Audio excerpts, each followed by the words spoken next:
Good afternoon, everyone. We're back on the spot, and today I am joined here with Aidan and Byron.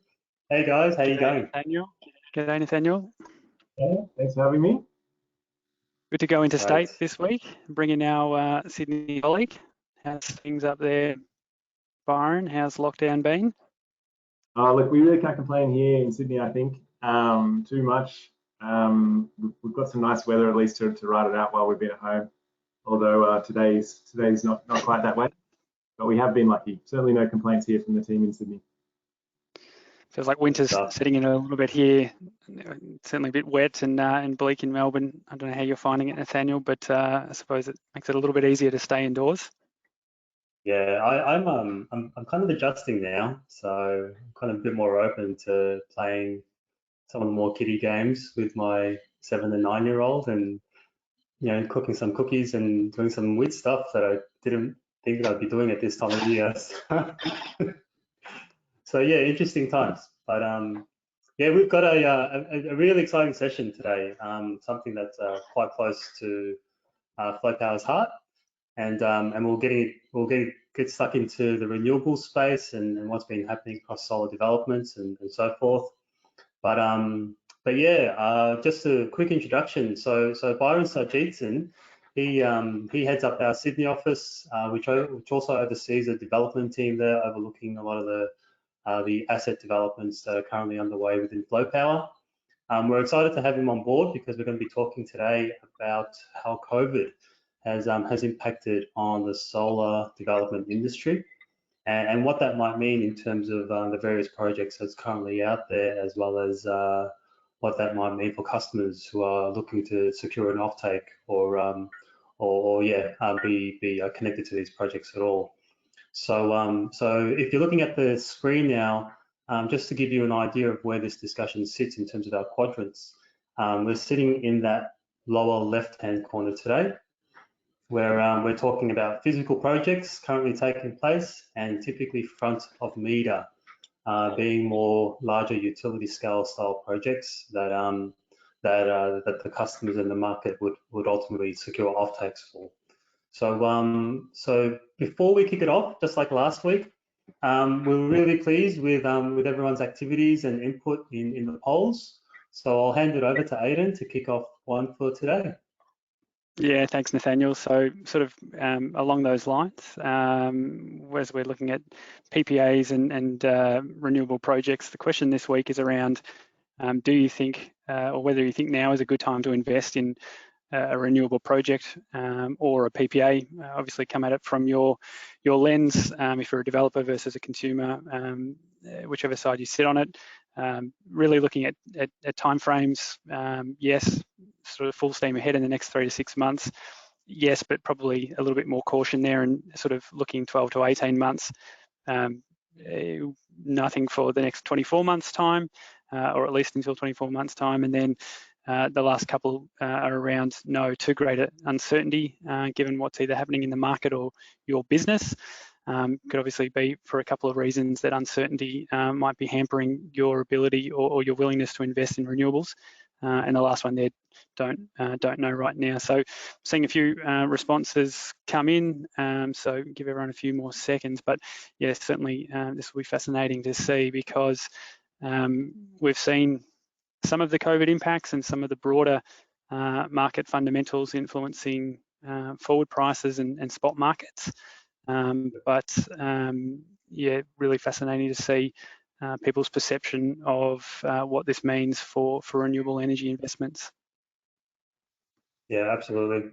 And I guess while everyone, oh, here we go. Okay.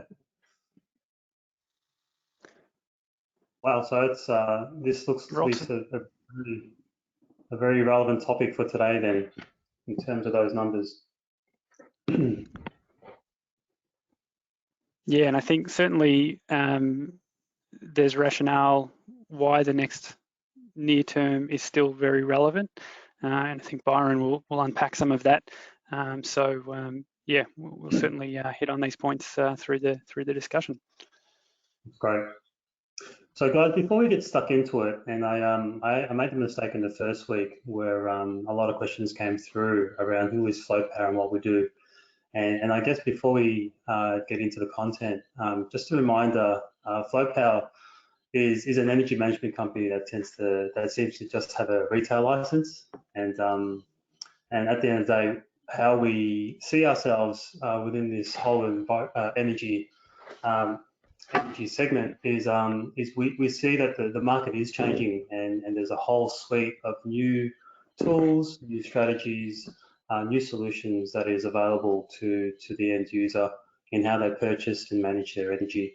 And so we see ourselves at the forefront of that, and we are mindful that a lot of these strategies can be quite new, particularly with elements with regards to the wholesale spot market.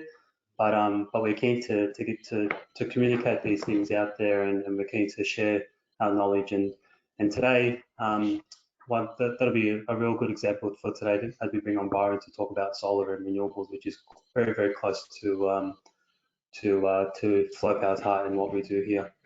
So I'm going to hand over to Byron. Maybe Byron, before we get stuck into the deep detail, you want to give us or give the audience an overview of some of the activities that Flow Power is involved with from a renewable development perspective, and we can touch on how we're experiencing some of the issues that COVID's presenting. Yeah, sure. Thanks, Nathaniel. And as I said, thanks again for having me on the spot today. It's exciting to be here. And I think, as you say, look, renewables and new projects are really true to what Flow Power does as core business. You know, in the last 6 to 12 months, we've had a lot of great customers come on board: Sydney Opera House, New Sydney, New Adelaide. All these guys have come on board for the purpose of the renewables targets they have and what they're wanting to do to support the industry. And it's important for our business to be able to help customers with those solutions. So in terms of why I'm here and why I'm talking about this, essentially we wanted to share what we knew as Flow Power about the kind of the impact that COVID had across the renewable sector from what we've seen from our projects and just general observations through the industry. For our projects, we really deal with projects of all sizes. We deal with very large projects who have not been developed by us or are not owned by Flow Power, but we have essentially PPAs with these projects. So we follow them pretty closely. We also have our own projects that we are developing, sometimes on behalf of clients. And this includes recently the Shoalhaven Solar Farm, which we've kicked off in New South Wales. That's a community energy project, which is another pretty exciting one to be part of. And also projects that we're managing through construction, either through with our team, providing services to large-scale projects through construction, or managing our own projects through construction. Two of those examples are the recent SA projects that Flow acquired. These are two kind of roughly 5 megawatt projects that we're building at the moment, and will ultimately be for the benefit of City only. So in talking through these observations, I'll say at the moment that they don't necessarily apply to our projects. They don't necessarily apply to the projects we have offtakes with specifically, but they're more broad observations across the industry. Yeah, absolutely. So why don't we jump into the next slide, and this one might be really useful for the audience to get an overview of what are the typical phases of a solar farm development.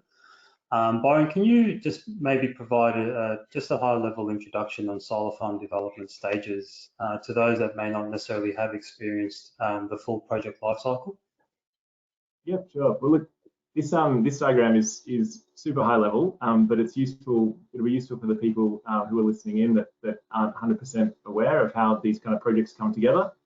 For the developers, this will be a real oversimplification of 6 to 12 months of really hard work and stress getting through this process. But essentially, I put it there for illustrative purposes.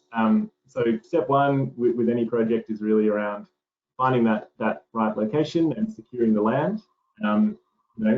Depending on the landowner, this could involve lots of cups of tea or lots of cubbies of beer, depending on the guy you're dealing with. Kind of getting to know the site, getting to know to set up a relationship with the landowner, and starting out on what will be a journey together in seeing these renewables projects come to fruition. Then once the land's secured, notionally you've got this phase that I'm referring to as project development. So this is all of the bits that go into making a shovel-ready project. So this is your DA, so development approval, grid connection approvals, having those initial engagements with the EPC, depending on how far that goes, but bringing on an EPC contractor or at least developing the design significantly, and looking at project finance solutions and ultimately finding a asset owner partner. Once you've got that partner and you've got project finance and everything's ready to go, then this is the milestone generally called financial close, and that's kind of the exciting end of the project development phase, where the project, which has been made shovel ready, gets funds put into it, and the EPC kicks off the construction process.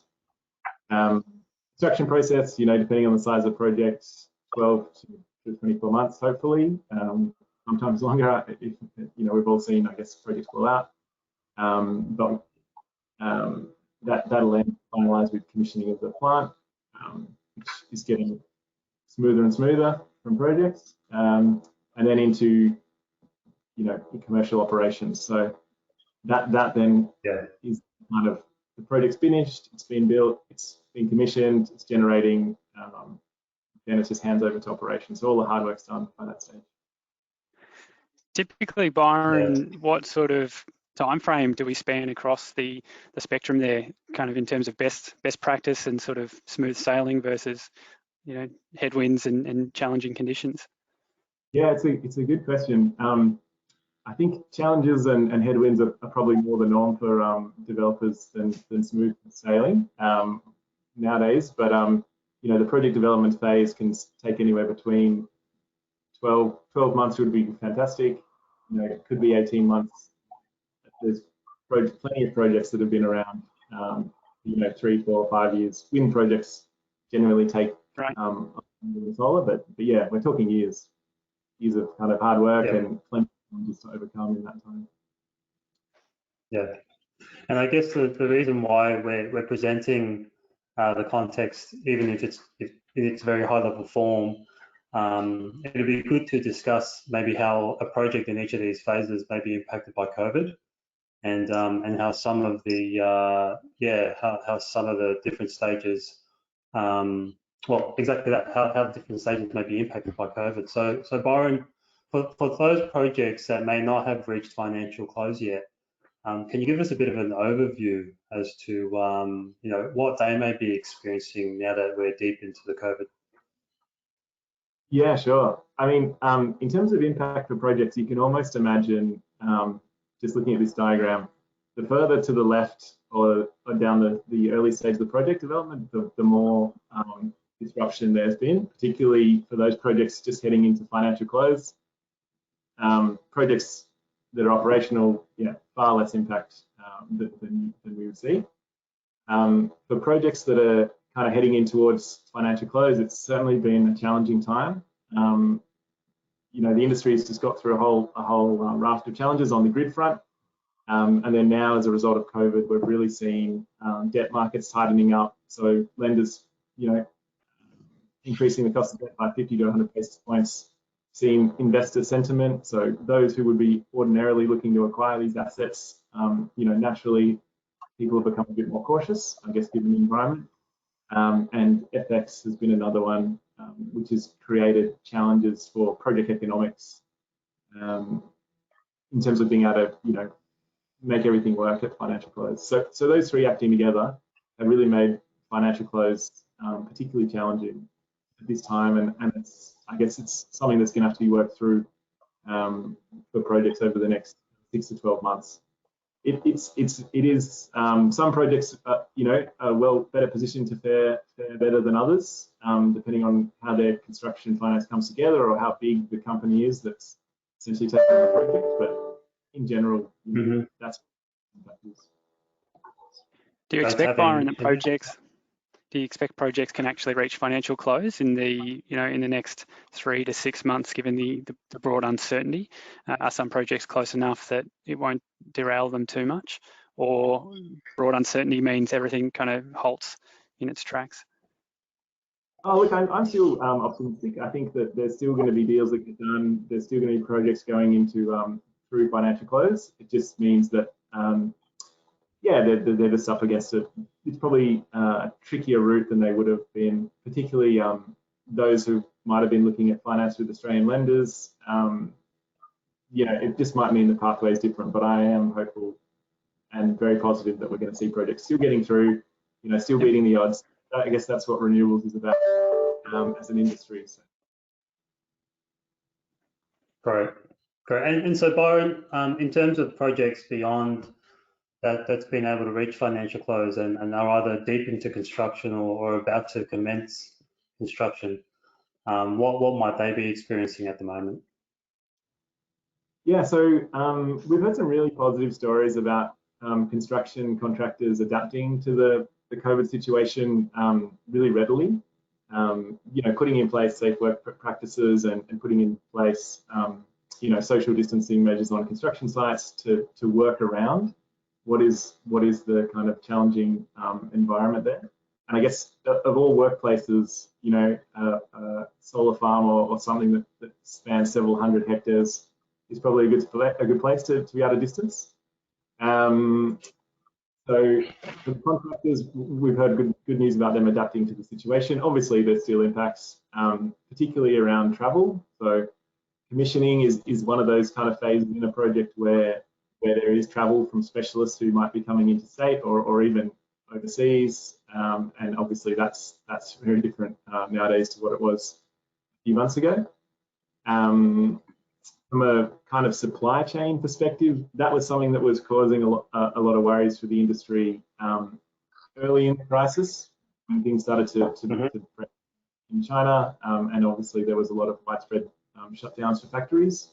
I think that's an aspect that has been quite positive in that those manufacturers have recovered far faster than expected, and production capacity is ramping back up in China.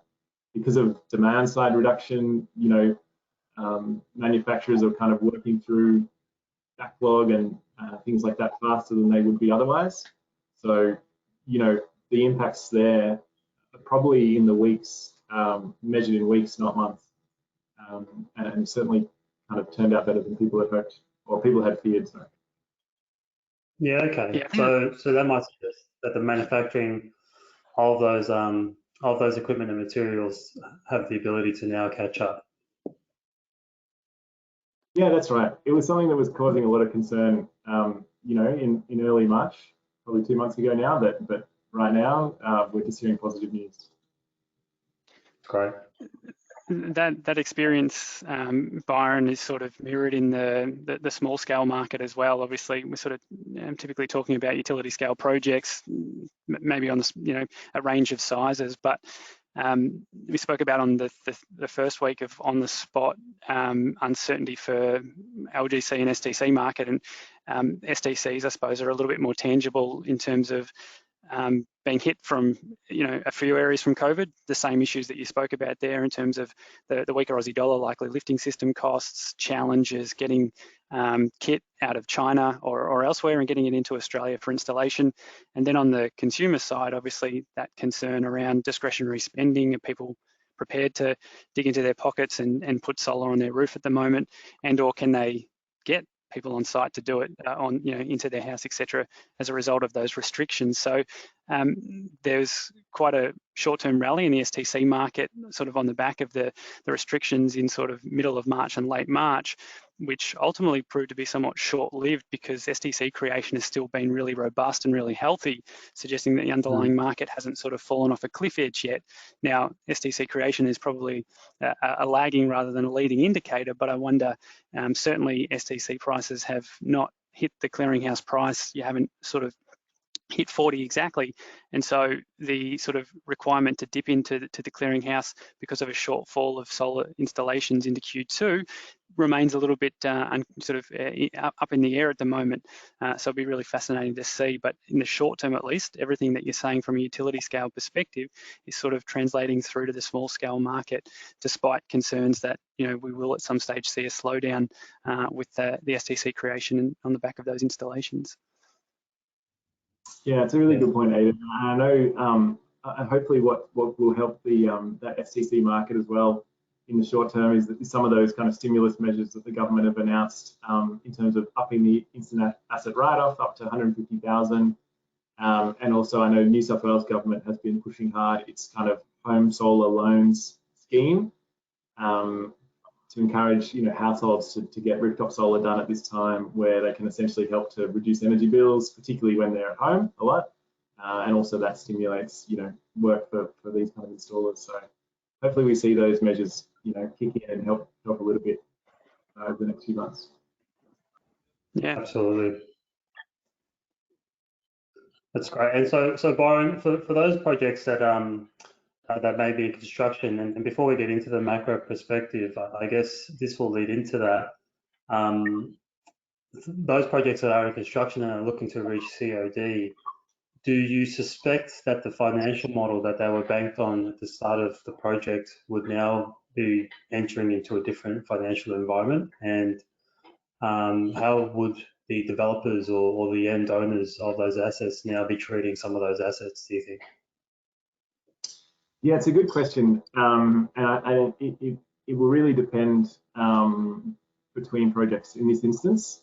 You know, how they finance the project, but also particularly the degree to which the project's contracted through PPAs. So those projects which have been to have a lot of high level of contracting, you know, at the moment, the impact of what we're working through a lower kind of wholesale environment right now will be a lot more dampened than those projects that are, you know, have a high degree of uncontracted. Hopefully, you know, projects are seeing some benefits in other areas, but yeah, it is a bit of an impact to those projects that are just kind of maybe just coming up to COD or already operating. Yeah. So let's take a larger look at the trends from a macro perspective and what we might forecast over the next couple of years. So Byron, tell us a little bit about this chart here. Well, I guess I'll talk through maybe just the first part of the macro perspective, and how, I guess, you know, we've talked about project side and how it's impacted different projects. You know, from a renewables perspective as a whole, I guess we're just seeing a whole new level of challenges for new projects coming into the market right now.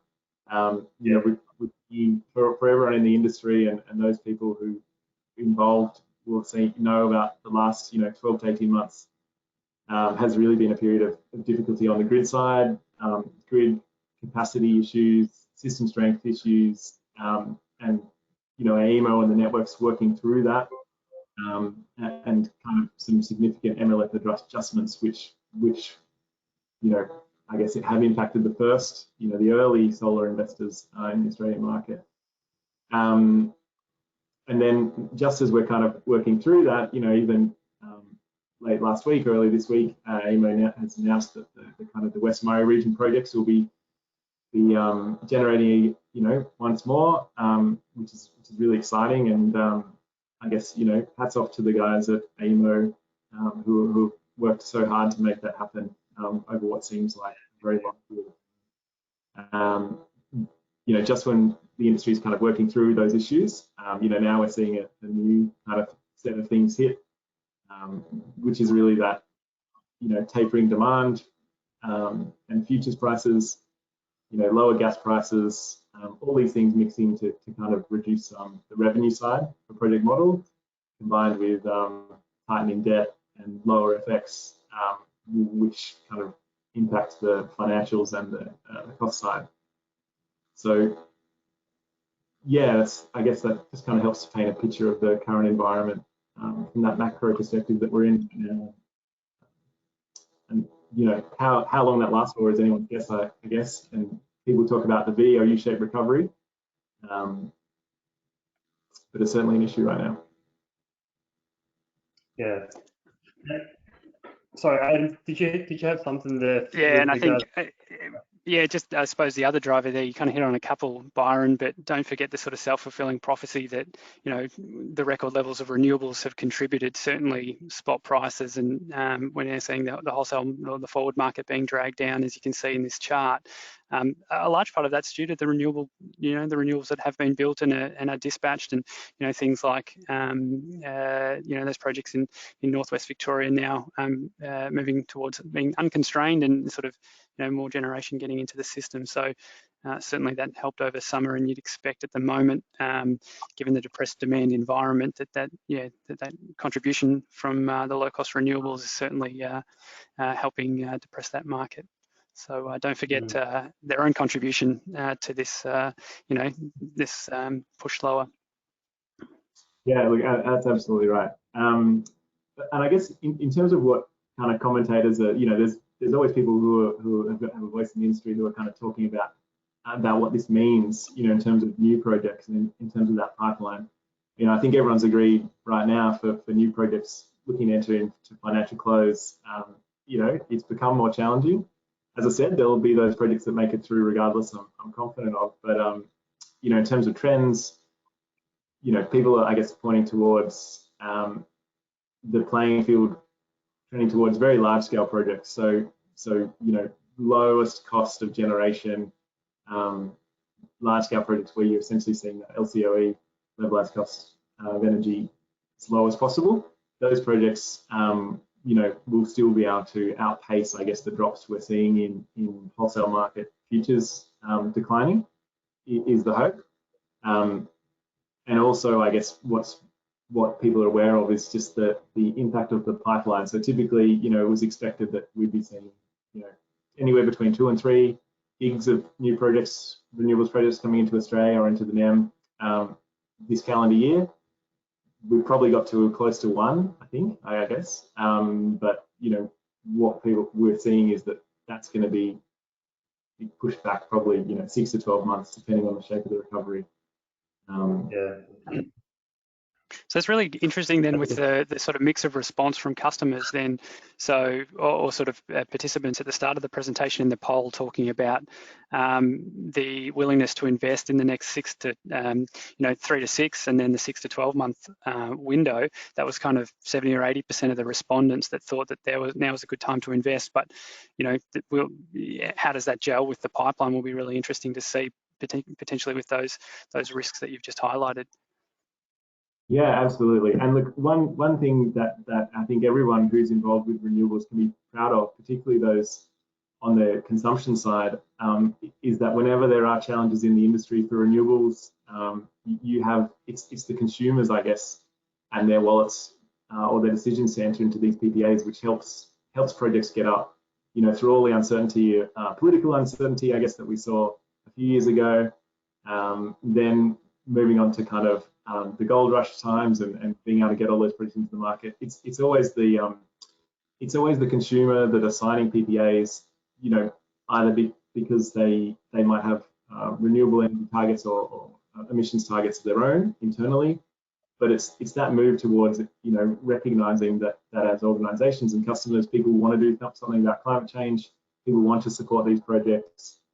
What we're looking at here is, you know, could be a call to arms where we see, you know, where we see customers who jump in, look to contract these projects and help them through this period of uncertainty.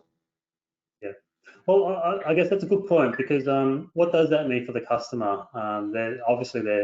They're pivotal to a lot of these projects now, reaching becoming feasible.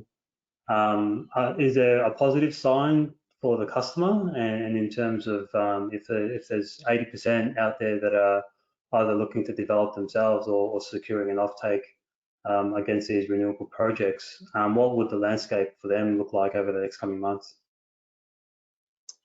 Yeah, that's a really good question and something interesting to delve into is the kind of the customer perspective of all this. You know, from a customer's perspective, you're going to see basically a split of different of perspectives. There's going to be customers who either have contracted renewables projects, and you know, right now they're either, I guess, you know, they need to probably, depending on what stage the project's in, but they're probably looking at going to be a delay in that project. You know, if it's projects that they've contracted with BFC, you know, there's a chance of delayed.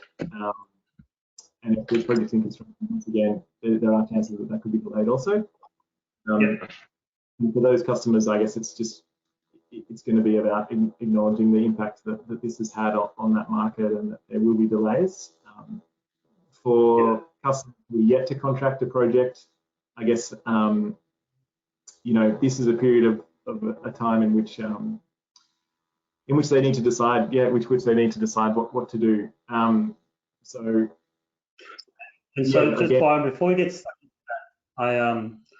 I'm getting the slap on the wrist that I actually forgot to inform our audience that we're going for 45 minutes today, guys. So it's 2:32 right now, and appreciate that. If you haven't dropped off yet, we appreciate you staying online. But yeah, we're not going to go for much longer, but we will be opening up to questions shortly. And yeah, hopefully 45 minutes will be okay for everyone. So apologies for that, for not giving everyone the notice up front. But sorry, Byron, to cut you off there. But yeah, could we, in terms of what you were stating with regards to renewables being the cheapest and those options being presented to the customer side, is that could you link that back to this slide that we have here?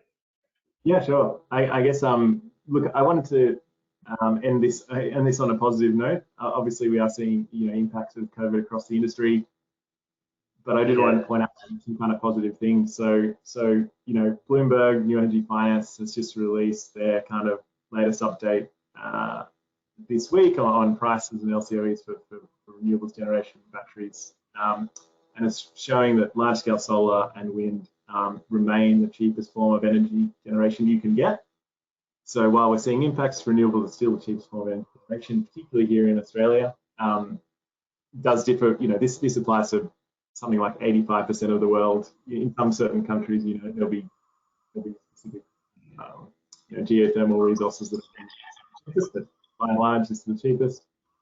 And that little chart on the left is showing the emissions intensity that's been published recently by the Quarterly Energy Dynamics report, which shows that emissions intensity is, you know, at record lows, thanks to all of the, I guess it's, you know, thanks to all the renewables that are in the grid generating, and you know, what we're probably seen as a drop off in you know, emissions intensive forms of generation over the last quarter.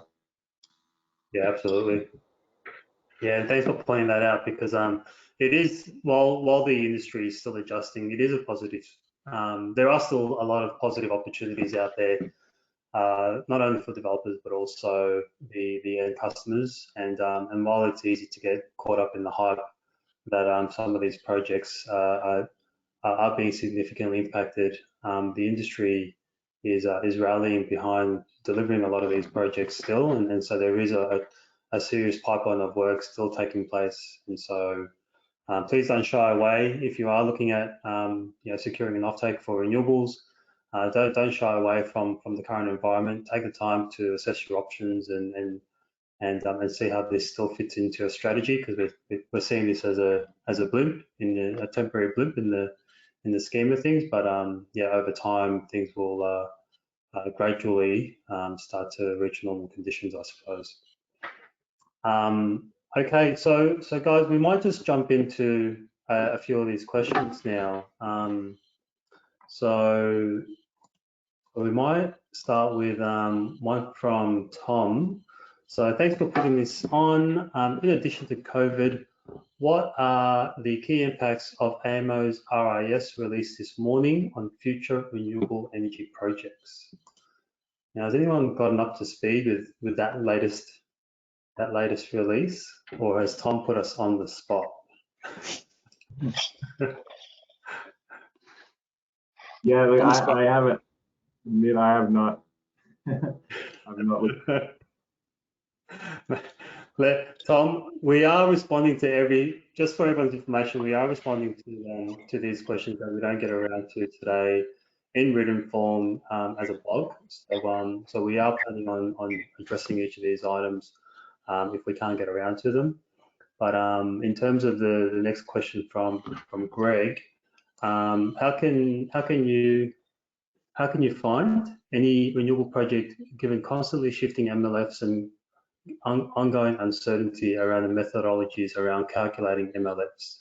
So, so Byron, you mentioned obviously that was a major issue, particularly in the first series of developers that were able to go live earlier in the piece. I suppose MLFs continue to be a subject of debate. Is that something that you can shed some light on as to how developers or users can navigate through MLFs? Yeah, look, thanks for Greg for asking that. It's a really good question, and it certainly is something that in the early days of the industry has caused a lot of impact for those owners of renewables projects that are built out in parts of the grid or in parts of the grid which become congested with many projects, and then we see MLFs impact, which can cause they can cause significant impacts on project financial models and therefore asset value.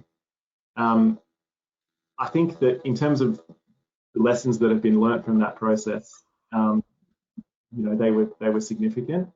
MLF forecasting methodologies, and for that reason, MLF forecasting methodology, I guess, there's a lot more attention paid to that by project financiers and project investors.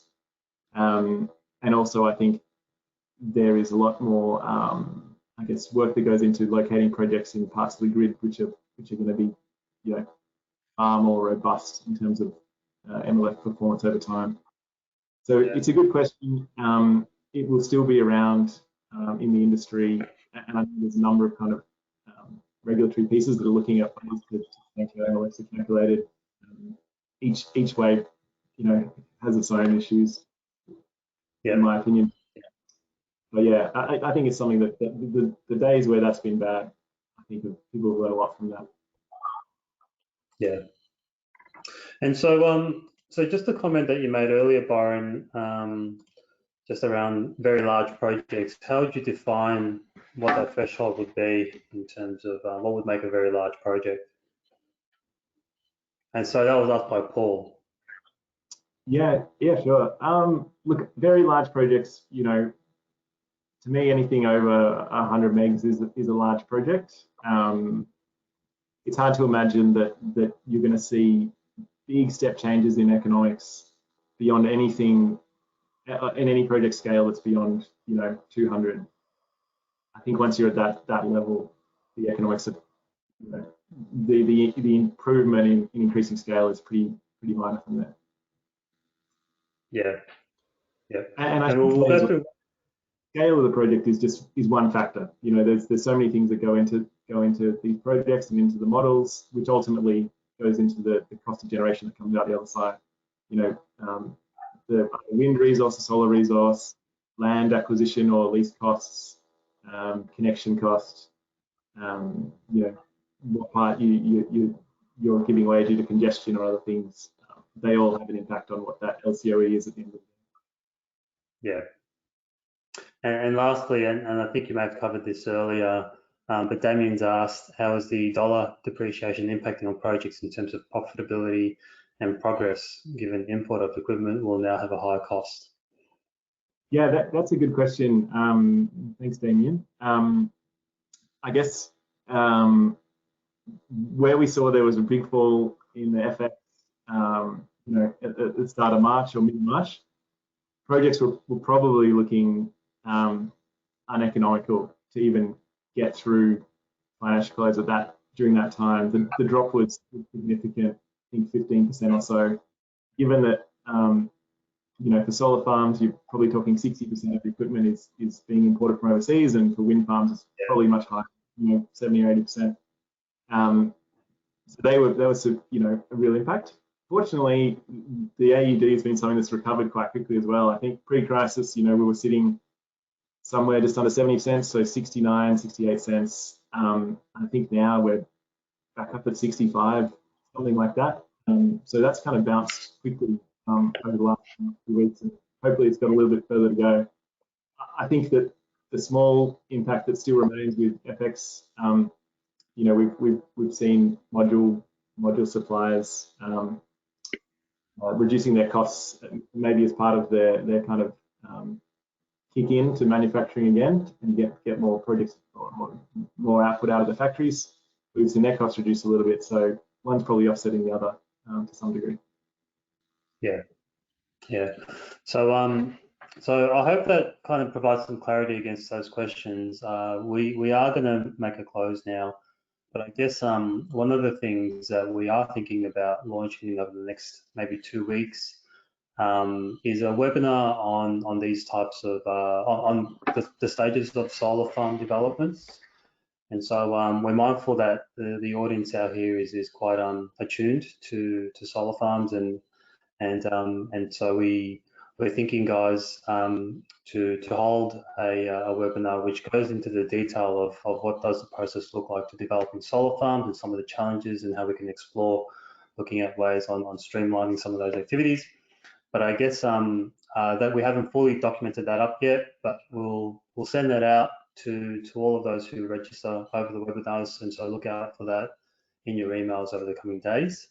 From here, guys, thank you very much for joining us again. Aidan, Byron, it was great to have you on this session. Thanks, Byron. And yeah, thanks very much. Really interesting content there with how COVID's impacted the solar farms, but it's some positive news in terms of how it's recovering as well. Yeah, thank you for having me, guys. All right. Thanks a lot, guys. See you soon. See ya.